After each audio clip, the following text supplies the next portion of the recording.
Welcome to Two Facet Podcast, the podcast we talk about digital products. I'm here with Juncal Gonzalez. Hello. And I'm Matt. Hey, hello.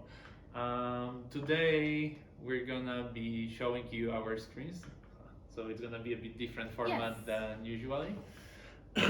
And we are going to talk about gathering customer feedback, Yeah. right? So there are different ways that we can gather customer feedback to know from our product what is it that our customers like, don't like, and then that can guide us throughout the improvements that we can make. Exactly. But there are different ways, right? Yeah. So ways of getting customer feedback can be different. We could go with definition of each of one as we usually do, but this time we found, hey, let's do something different. And we're gonna do something called tier list. So we're gonna basically try to rate from the best to the worst one or the trickiest one by us. And yeah, we're gonna guide you through our conversations about where to put each. Let's see, maybe it's gonna be a bit tricky because depending on situation, we may like better one or the other. So we're gonna be prioritizing them. There is one note though, we are skipping here all of the sources of the feedback that are more you drawing conclusions from it. Uh-huh. So it's like we're not gonna talk about user recordings, unmoderated user testing, like usage data, etc. Those are also things that can guide you and give you more information about the customer context or your users. So today we are focused solely on ways to get a feedback in a way where the customer is expressing it. No? Exactly, when the customer is saying their opinion rather than us interpreting the data and the Exactly. results. Yep. Yeah.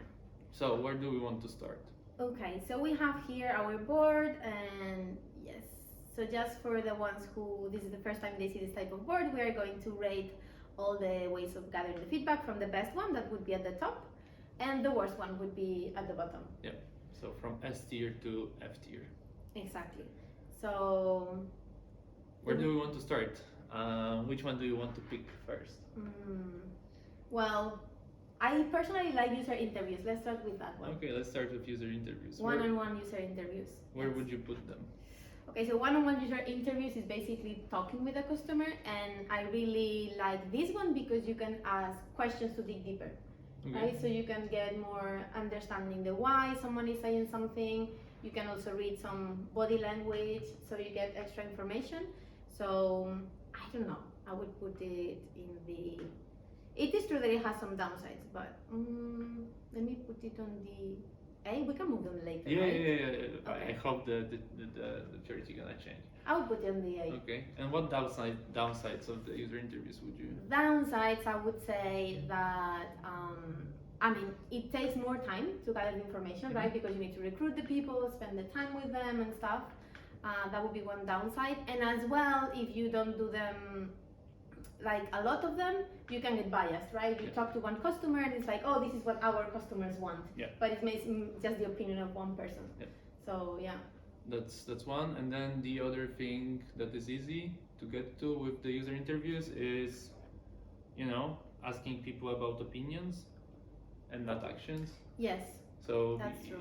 The thing is, you can get someone saying like, yeah, I would love to have those 26 features. You build those features, nothing happens, no? And it's like, because the guy wanted to be nice to you or just, get you up. Thinking of the blending probably on the stage, no? You can work around that one if you have practice doing user interviews and you have some techniques, but it is true that it's a downside because then you need to know how to work around this, otherwise you're biased. And usually recruitment is a pain in the ass.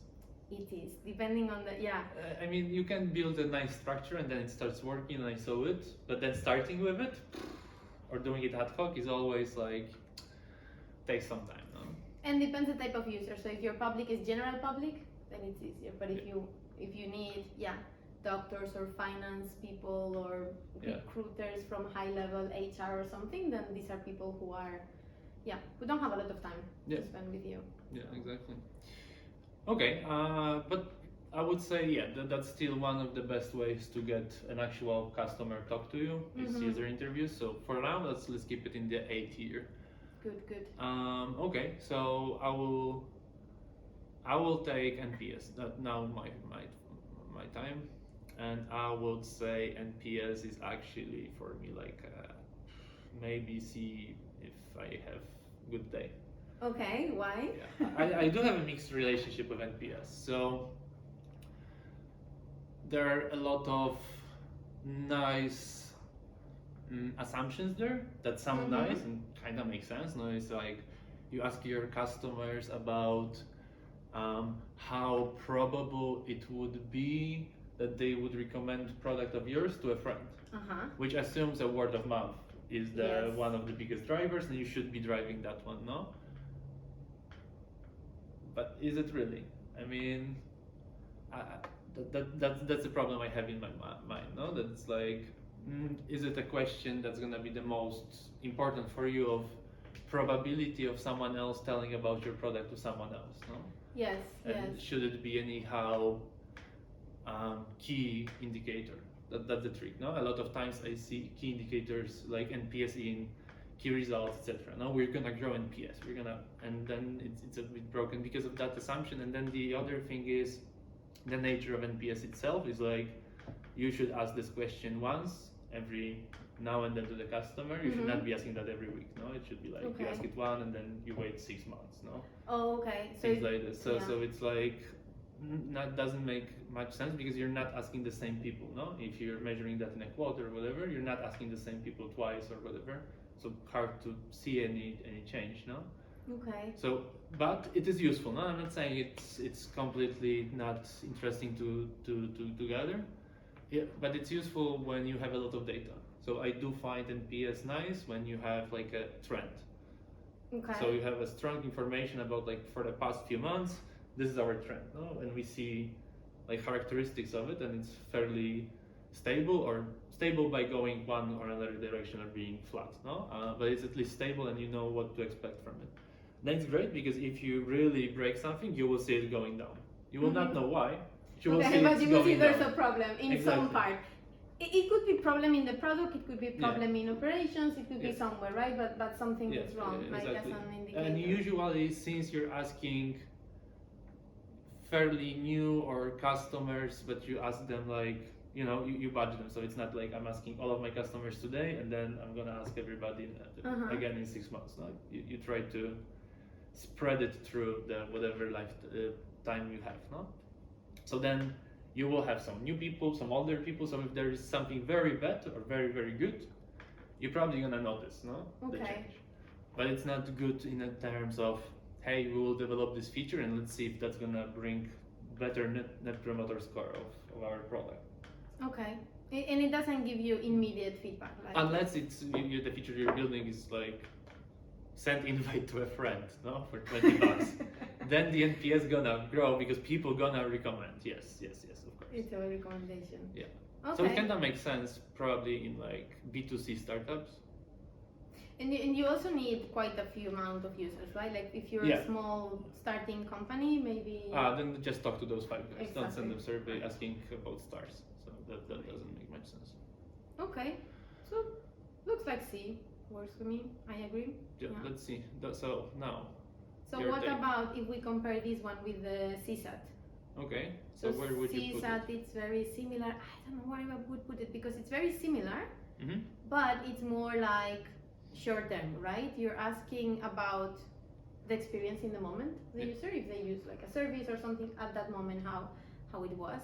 So you get more maybe immediate feedback to take immediate action. But it is true that it doesn't give you much information rather than, hey, there is a problem somewhere right now. Yeah, it depends on how you trigger it. So I like CSAT a bit more than NPS. Okay. Because it's much more transactional. So you're usually gonna trigger that after some action, no? Exactly. So an example of it for me is, after a video call in every platform in the world, there is 5 stars asking like, how was the call? Was it good? How was the quality, no? And that's an example for me. And then to get better, you need to frame a better trigger, better question, fake, etc. No, but you can get at least someone did something, and if they're not saying a lot, fine. but some of them gonna tell you something. It's always hard to get good feedbacks from users online, not through interview, no? Yeah. Usually you get more of the problems from the customers. But you're right. In the CSAT, we are more flexible with how we phrase the question, so we can get more specific information. I mean, there are industry standards, no? But for me, it's more transactional.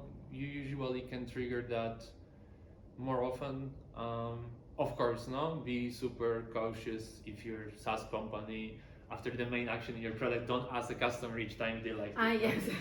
It's, again, sampling, etc. All of those good practices come in. But I believe it's like, so let's do like a C+. Okay. So it's a little bit above the MPS, but not that much. Yeah. Okay, looks good. Okay, so let's go further. Focus groups. Oh, focus groups. This one I don't like. Yeah. Yeah. I mean, I'm not a big expert. I'm gonna put them here. I'm gonna be a populist probably. But yeah, for me, it's kind of weird to gather those people, at least in the focus groups, thinking, I don't know, like 10 years ago. Maybe it changed. If it did, please let us know in the comments. No? But a few years back, I imagine, gathering customers or users or potential customers of a product, showing them the product, asking about their opinion, writing it very much down, but in a group usually, not like exactly. So they can cross-check thinking, etc. And then you're drawing some conclusions about the potential in the market, usability issues, etc. For me, super wasteful. So many biases I can't even imagine. I mean, you can get some information, but I mean, we know from dynamics of humans in group in general that you will have one person that is more charismatic and talks more, there's gonna be. and then everybody will say, yeah, I agree, and then the shy people will not talk and not really say what they want. Or you will need to have like really good facilitator, and then everything coming with this of like gathering people in one space to talk with them for a few hours. It's like, whoa, the operations of it is even huge, So it's huge investment that is, in my mind, super tricky to run well. Yeah. It probably can generate you some informations. If you're really good, probably super useful. But still, I would say, like, compared to everything else, it's like way too heavy, Okay, so I agree. Let's put it on the F. And okay, so what do we take next one? So we're saying focus groups. You pick.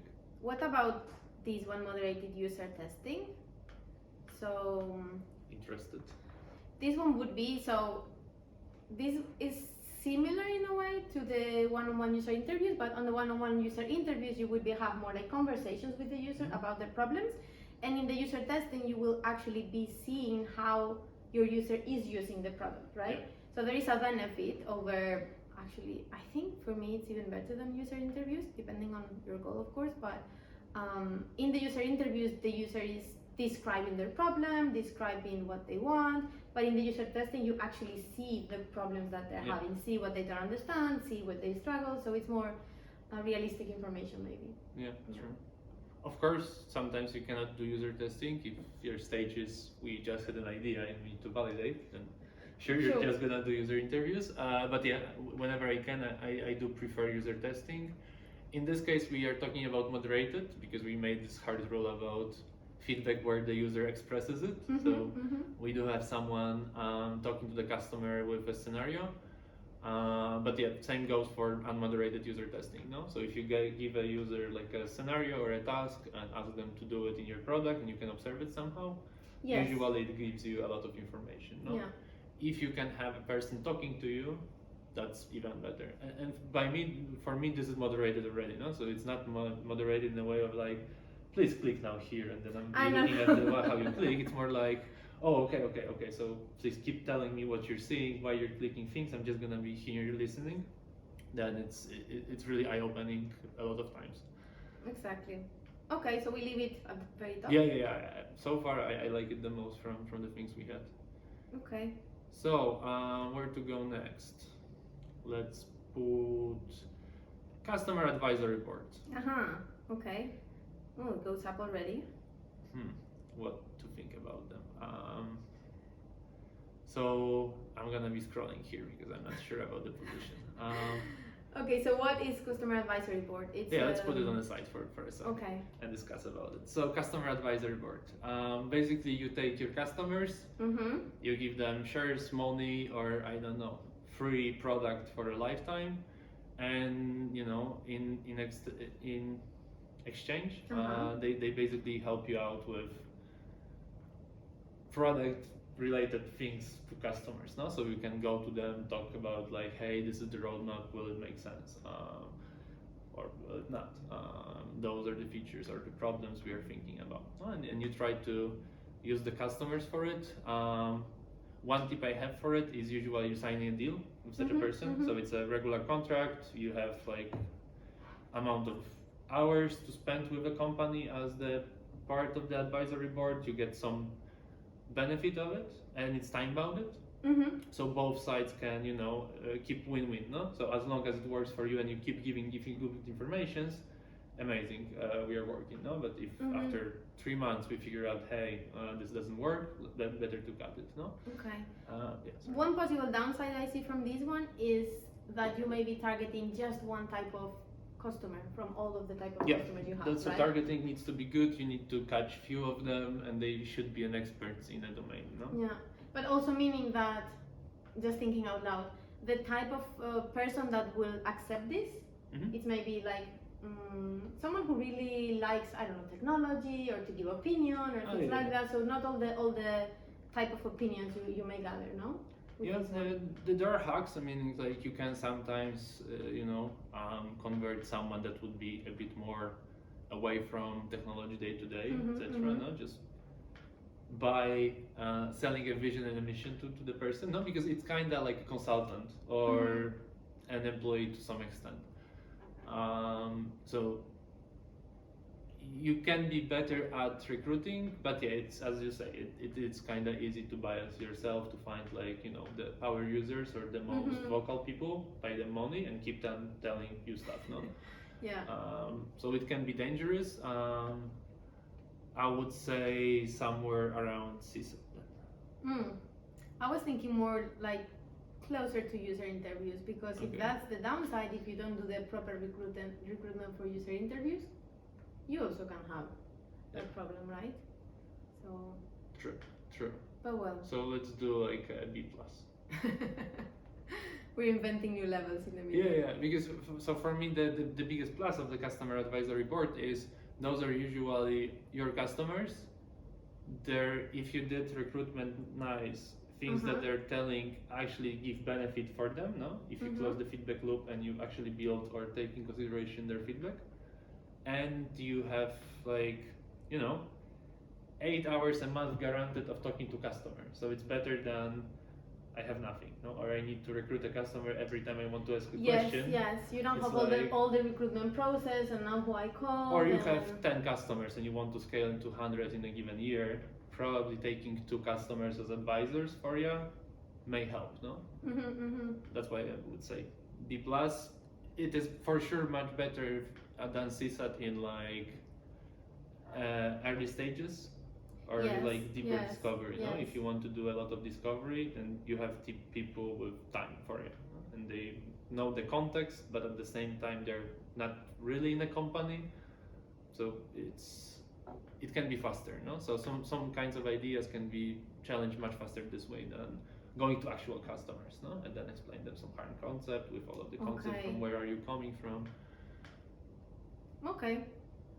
Okay, so for now we have an agreement, then pick the next one. Next one, okay, let me pick, for instance, surveys, right? Which is like a super easy one, kind of the first one that comes to mind when thinking about asking for opinion or asking for feedback, no?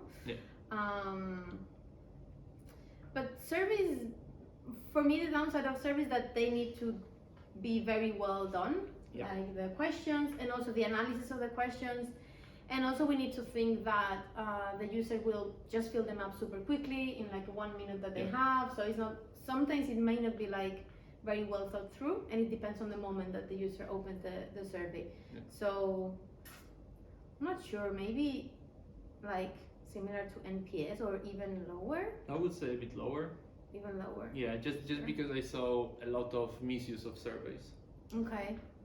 Misuse Like long or asking me questions I will need to type for more than 2 minutes on my phone, no? yeah. So for that, yeah. just call me, no? At the end of the survey, ask like, hey, would you be in for the longer conversation?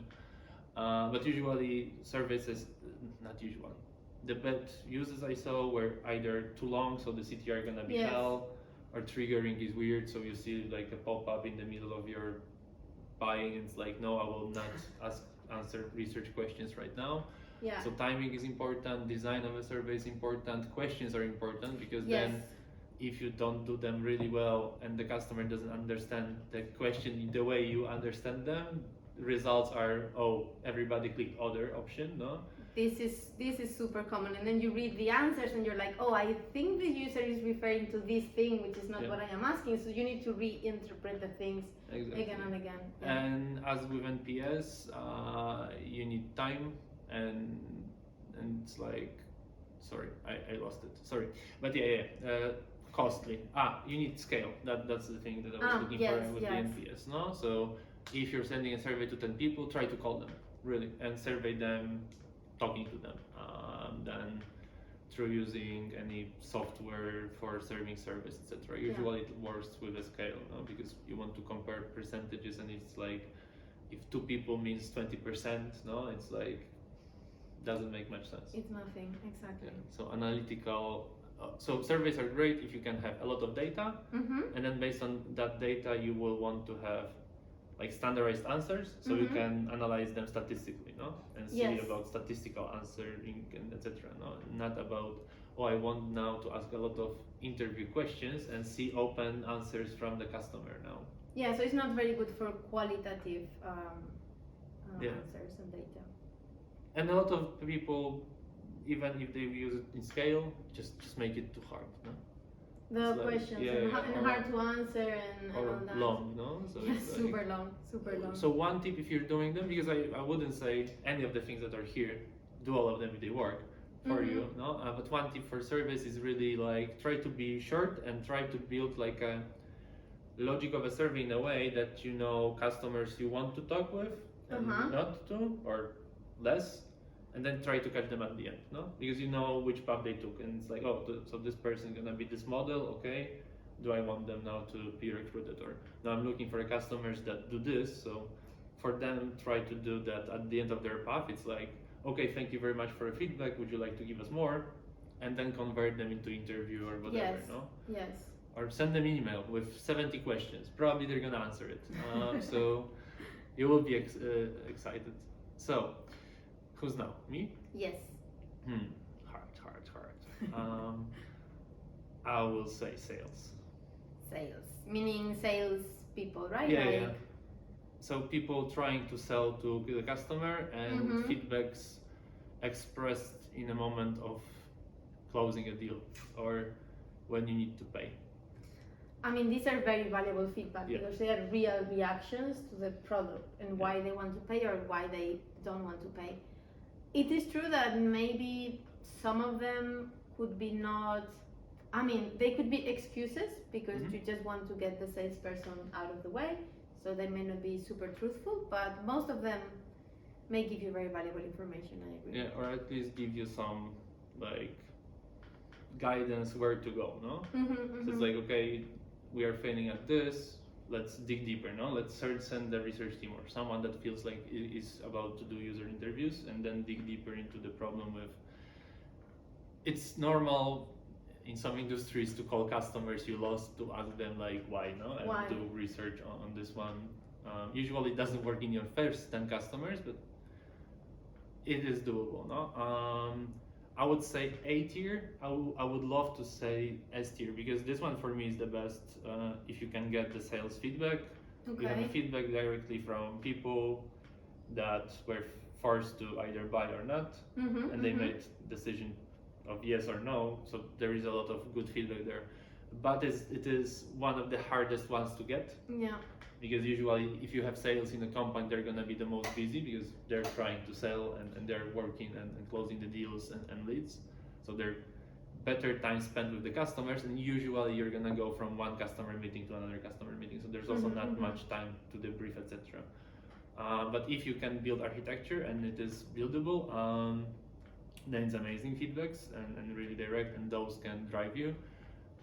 You should not get too obsessed about them, no? So you should not keep building for the new deals always, no? So it's not becoming, my product will now be conversion rate of sales driven, because then you may start building weird stuff for just for selling, but not for afterwards when the user is actually using the product. It's a different stage. Yeah. So it's amazing to gather trends and things you see from the market and compare that, for example, with your current customers, no? And then you can get like this information of like, okay, this clicks, no?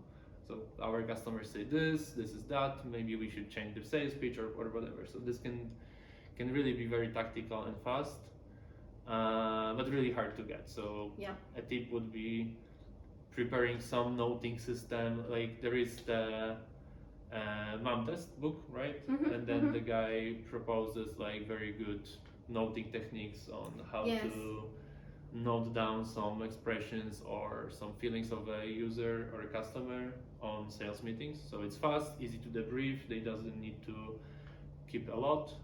The main thing I would say is as many quotes from a customer as possible. Yes, not really interpretation of what happened, but actually what is the customer saying literally. Yeah, because you know, interpreting and noting actually makes you slow, no? Because you need to start thinking of like, okay, so what did he say? And just writing what you're hearing is much faster, no? Because then half of your brain works on it. It's just like, you said this, you said this, you said that.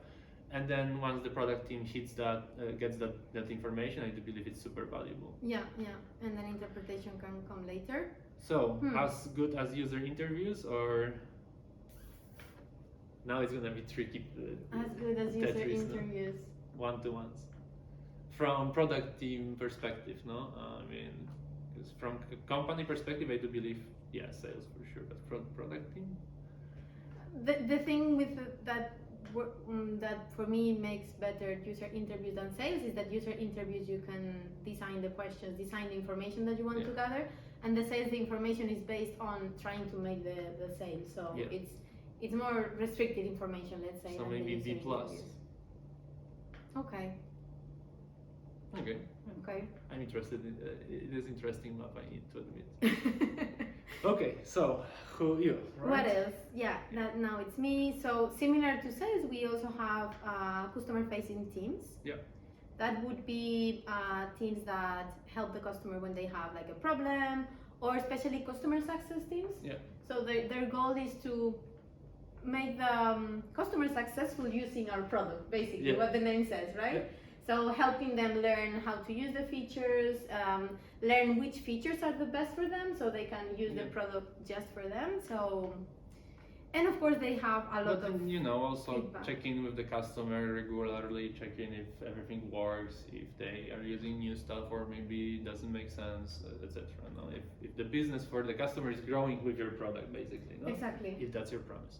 Working for the engagement of the user and measuring that as well. Yeah, exactly.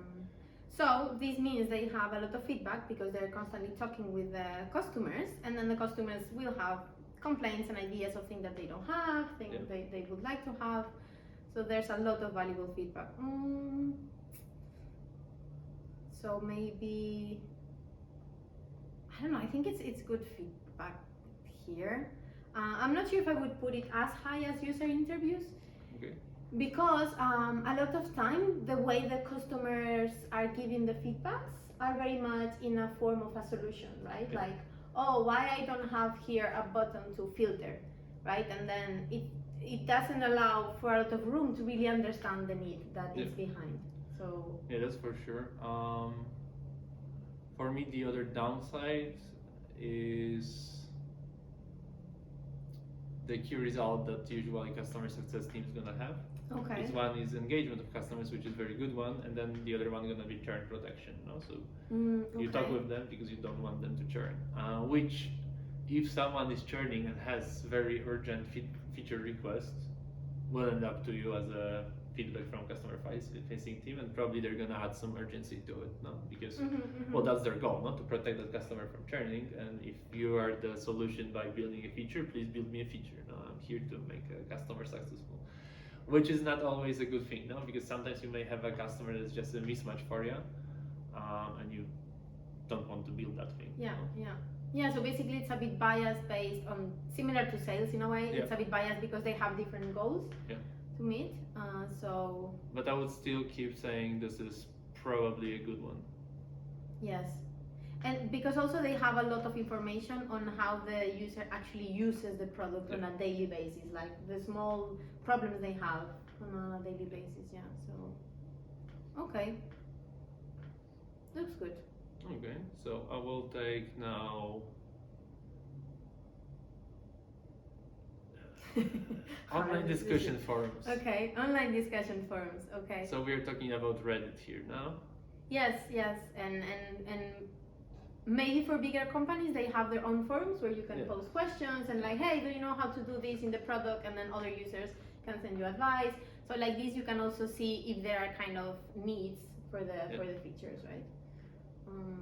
So as long as I love idea of community around product, I don't believe in online discussion forums. Okay, why?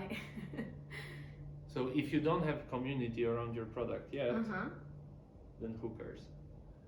I mean, so it's like, would I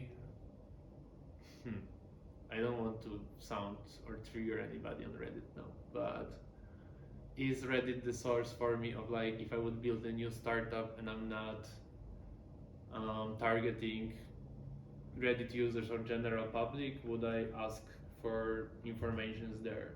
Not really, no. If I am B2C product, there are big chances there's gonna be some community if I'm successful, no? There are gonna be people mentioning for it. So it's for me interesting to see it reactively and like scrub the data. So from time to time, check it, no, on like forums. But I don't believe it's useful. And those like custom-made forums, to this day, I didn't saw something that everybody was really happy with. No? So it's, you mean the opinions or the requests? yeah. So you go to like this discussion forums of a product X, and usually there's at some moment gonna be a crash of like their needs of users of the forum, and then there are moderators or administrators that need to keep it, and there are some, you know, I don't know. Community is great, but like things, because what I keep in mind here is like, I don't know, user voice forum, no? So you can have ideas about requests and people can talk about like, hey, what are your tips around your product? But those usually drive again most vocal customers of yours. Exactly, Good or bad. the ones that spend more time on the internet writing stuff. Exactly. And also again, they would be asking most of the time for solutions that they imagine, but this doesn't mean that at the end of the day these solutions will actually solve the problem, or that they will pay for them, or that they will help us grow the product. So and it can be also random people just talking about it, no? So yeah. I would say not high. If I need to rate it, I would say if you're B2C, probably higher. But I'm coming from B2B, so I will say low as E, lower than surveys. Yeah, lower than surveys, I agree. Yeah. And still higher than focus groups. Okay. Yeah. Focus groups just deeply in my heart of not doing them. Okay. So similar to that one, we have here feedback board. Okay. Which would be more like when you, for your product, specifically for your product, you have an open space to put the feedbacks, and then you can also put like your roadmap, and then the users can say, hey, we prefer that you develop this feature or this other feature. So I would say it's very similar in a way that as well it gathers the type of user that it's very much giving opinions and all things like that. And again, maybe the most voted feature is not the one that will make your product grow, right? Maybe the idea looks super cool and people are voting it and feeling excited, but then it doesn't have any effect on your product at the end of the day. Yeah. I mean, if done well, they can give you some information, no? And you can give more to the hands of the customers. But unfortunately, I don't believe product development is democracy, no? So it's not about, you know, gathering as many customers saying, yes, I would like the same feature as someone wrote, and then ordering, buying the number of votes, and just going with the development. I mean, there may be good ideas, no? Yes. But I would use feedback boards more as a source of information for you that you can interpret further than sorting by the number of votes for things, no? So it's more drawing insights, etc., from it, etc. And as you say, no, would I say online discussion forums the same level? I don't know. So the thing here is like you can have much tighter feedback loop with the customers because you can catch them. If they vote, that's good. Also, you are more open to to your ideas for development and things like that, which can create a better relationship with the customers in general. So. But if you don't close the loop, that's gonna be very bad for you. Even worse, right? Yeah, because imagine you go to the feedback portal of a company that has like 1,000 votes or something, and it's there for the last 6 months, no? Yeah, it's as even a user, worse. you believe like, okay, this will not ever happen, so it's actually bad for me. I would say a bit lower than surveys. Okay, but a little bit higher than online discussion forums. Again, no, if any of those work for you better, great. I mean, and any feedback is better than nothing. Yeah, that's exactly. always true. So and actually, in our dailies, we use combination of all of those. Combination, yeah. So it's never one. Okay, so now I need to pull, right? Social media monitoring. I would say for products, for physical product, probably it makes sense. Okay. I do believe so. Why? Because people gonna, I don't know. Because for physical products, I do search for online, for like in groups and things like this, no? Okay. Do I? Really? For marketing, it is important, no? About like how is it talked about your company, your products, etc. So you may get something from it. Will it be super useful for you as a product person to jump in? Okay, so it gives you more information about how your brand is perceived. I guess so, no? Right? Meaning like when you think about social media postings of your friends about companies. Yeah. Yeah, it talks It's more usually about the brand and the brand. thing that I'm not gonna do because something happened, or I'm super excited because something happened. I don't know if this is good source, to be honest, of like feedback for a product team, no? Level. Yes. Of like, is this source? Yeah, maybe not, and then every now and then you will only get opinions about the brand, and also people who are super mad about something happened, and they're using the social media just to and just you will vent, need to spend a lot of time analyzing it because it's a bit less context, no? So than online discussion for me, for example. Okay. Yes, you have less context. You're totally right. And in a bit better targeting because that's gonna be random people and you see what they write, no? But that's that. And then scrapping things like Facebook groups is not easy or possible. I don't know really, but I didn't saw anything really good at it. So, you're gonna get only public view of some people. Private profiles not really. So. Yeah, and well, it also depends if you are able to have any sort of community in social media, right? Yeah. So it's gonna be hard to have any even medium community. So at least some valuable information is there. So yeah. Okay. Okay. Now it's my turn, right? Yeah. Okay, so we have online reviews. This is more like when the users leave like the rating in the stores for the apps and things like that. I would say it's more useful than the surveys and the boards and stuff because it's actually your user giving honest opinion, I guess, I hope, about the app.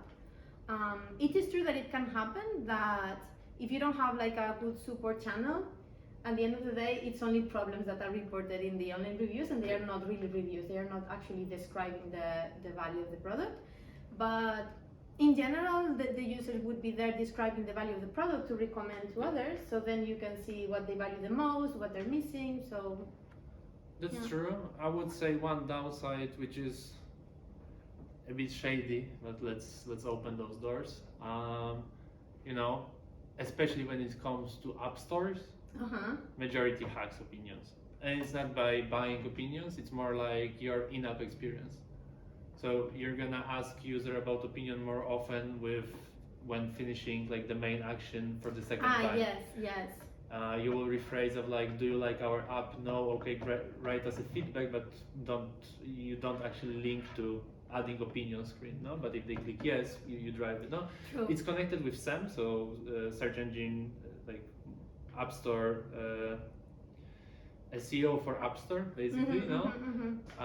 But a lot of apps gonna hack the way they gather them. Yes. So if you gather them only for positioning of your app, etc., don't use them as the only source. That's the thing I would say, no?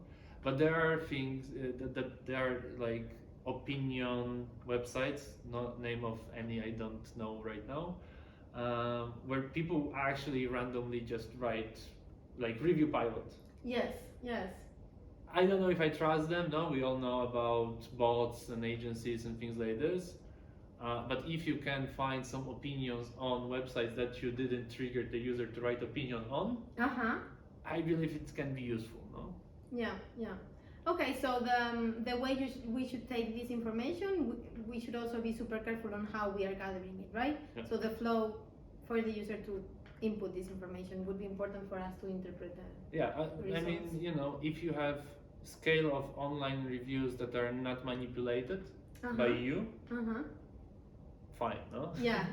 If you manipulate them, you will read what you ask the user to write, no? So C tier sounds fair, I guess. Yeah. Or lower. Or lower, more like the feedback board kind of level? Maybe, yeah. Okay, let's put it here then. Yeah, because it's also gonna be more contextless, no? So surveys are targeted. Yes. Online reviews, you will get information about everything and nothing at the same time, so you will need to dig into it, group it, analyze a bit. And also for a special type of user only, which is the user who's willing to spend some time either to complain, to give a good review or something, but that's not everybody. Yeah. Okay, so last one, support channels. So all of your Zendesks, help at nameofmycompany.com, first line support, etc. So similar to customer facing teams, they are similar, they're just more reactive. I would say high, but I don't know how high. You would say higher than customer facing teams? Or same level, but then I would need to move something.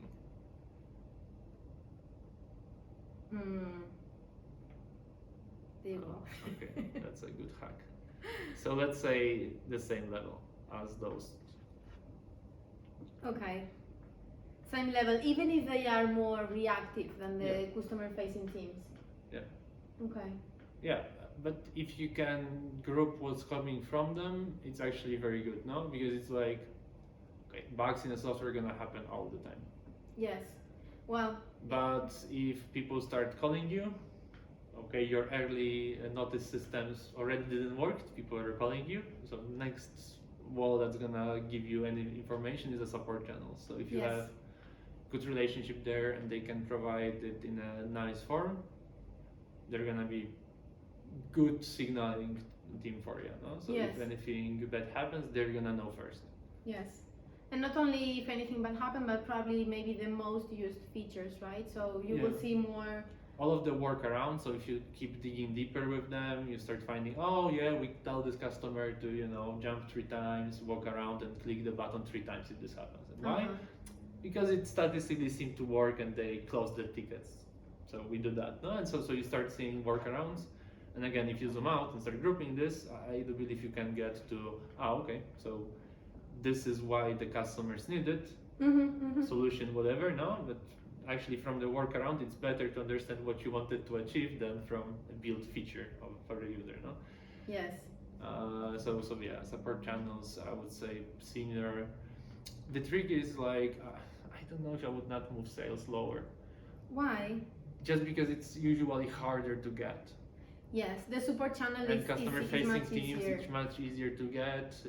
Feedback is already there. It's just reading and then. Okay. But it's better than CSAT and MPS, so we should move down CSAT. Okay, or you can move up those two. I will do this, and then Okay. I'm gonna feel good with it. Okay. Again, to every salesperson watching this episode, it's not about you. It's just it is harder feedback than support channels. You know, customers gonna call and support channel gonna come to product team, and customer facing teams similar. No. Yeah. Just because urgency is a bit different there usually. No. And the customer advisory board now is the same level as sales. So, It was sales. Yeah. Same, but for me the same level just because of the bias. Yes.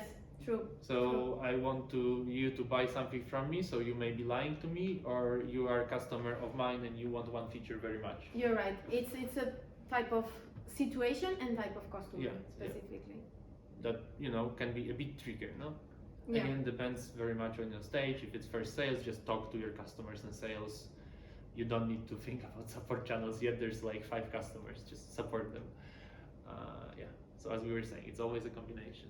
I like this map, to be honest. I like it as well. Never thought about it like this way, but yeah, you can tell that we like qualitative information in general. These are the ones that are more like towards the top, and Yeah. Usually they, allow you to start doing something, no? Yeah. So that you can have first validation, first ideas, and first invalidations, saying like, okay, that was a bad idea, but we'll never build it. And then once you have a good grasp or good vision, you can start doing something that is more scaled, no? Yes. Or gets more information at the time. Yeah. Like feedback boards, no? I mean, if you have like a problem of too many things to build in a thing, maybe it's not that bad to ask customers for voting, no? For like a very good ideas from you pitching the customers, no? Maybe that's fine, no? I would use it in a different moment. And then in general, as you say, combining more than one is the best, right? Because they give you different sources of information from different stages. So when you start seeing the signals in one place and then similar signals from another source, then it raises the confidence. Yeah, exactly.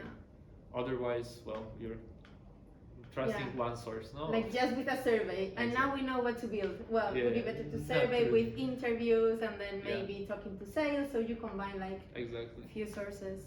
Exactly, and as we were mentioning through the whole episode, every one of them have some downsides, tricks, and problems. No, and in every of them, you can become an expert and make a living out of just preparing this one. Yes, and also ideally, it would be the best to have a place where you can kind of see all this information combined, right? Yeah. So you can start seeing patterns, like gathering insights, grouping them, like analyzing and trying to make it actionable for you, no? Exactly. Okay. So, I guess this is it. I hope you enjoyed the show today, and that the information that we shared were useful. If you have any other sources that you want to discuss about, or you don't agree with our rating, yes, let us know. Yeah, let us know. Feel free to jump into the comments on YouTube or write us an email at tofastpodcast@gmail.com. And we see each other in the next episode. Yeah, see you. See you. Bye. Bye.